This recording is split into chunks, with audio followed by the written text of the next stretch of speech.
पंचतंत्र की कहानी। दो मछलियाँ और एक मेढक। एक बार की बात है, एक तालाब में दो मछलियाँ और एक मेढक साथ रहा करते थे। एक मछली का नाम शतबुद्धि और दूसरी का नाम सहस्त्रबुद्धि था। वहीं मेढक का नाम एकबुद्धि था।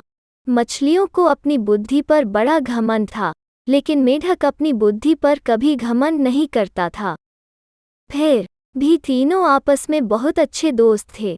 तीनों इकट्ठे तालाब में एक साथ घूमा करते थे और हमेशा साथ रहते थे। जब भी कोई समस्या आती तो तीनों साथ मिलकर उससे निपटते थे। एक दिन नदी के किनारे से मछुआरे जा रहे थे। उन्होंने देखा कि तालाब मछलियों में भरा हुआ है।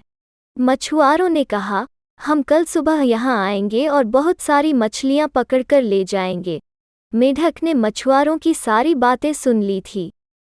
वो तालाब में मौजूद सभी की जान बचाने के लिए अपने दोस्तों के पास गया।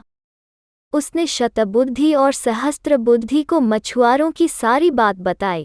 एकबुद्धि मेढक ने कहा, उन्हें अपनी जान बचाने के लिए कुछ करना चाहिए। दोनों मछलियां कहने लगीं, हम मछुआरों के डर से अपने पूर्वजों की जगह छोड़कर नहीं जा सकते हैं। दोनों ने फिर कहा, हमें डरने की ज़रूरत नहीं है।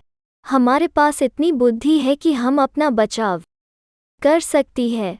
वहीं एकबुद्धि मेढक ने कहा, मुझे पास में मौजूद एक तालाब के बारे में पता है, जो इसी तालाब से जुड़ा है।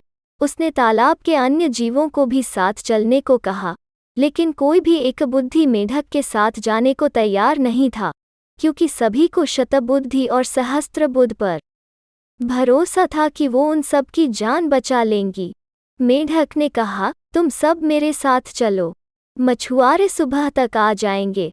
इस पर सहस्त्रबुद्धि ने कहा, उसे तालाब में छिपने की एक जगह पता है। शतबुद्धि ने भी कहा, उसे भी तालाब में छिपने की जगह मालूम है। इस पर मेढक ने कहा, मछुआरों के पास बड़ा जाल है, तुम उनसे नहीं बच सकते हो। लेकिन मछलियों को अपनी बुद्धि पर बहुत गुमान था। उन्होंने मेढक की एक न सुनी, लेकिन मेढक उसी रात अपनी पत्नी के साथ दूसरे तालाब में चला गया। शतबुद्धि और सहस्त्रबुद्धि ने एकबुद्धि का मजाक उड़ाया। अब अगली सुबह मछुआरे अपना जाल लेकर वहां आ पहुंचे।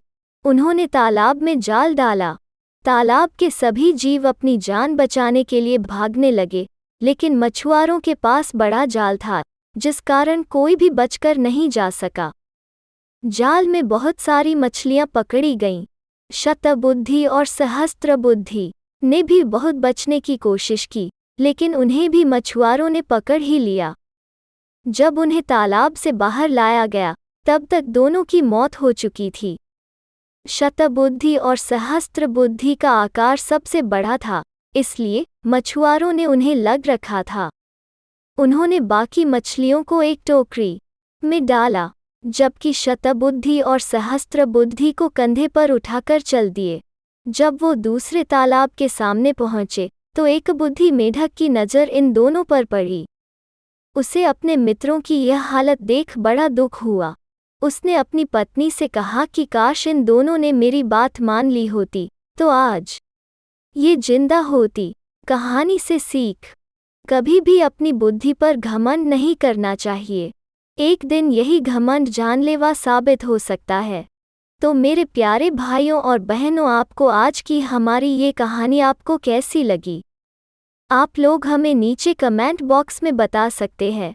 साथ ही ऐसी ही और मज़ेदार कहानियों के लिए आप हमारे चैनल YSP बुक स्टोरी को सब्सक्राइब करके बेल बटन ज़रूर दबाएं। धन्यवाद।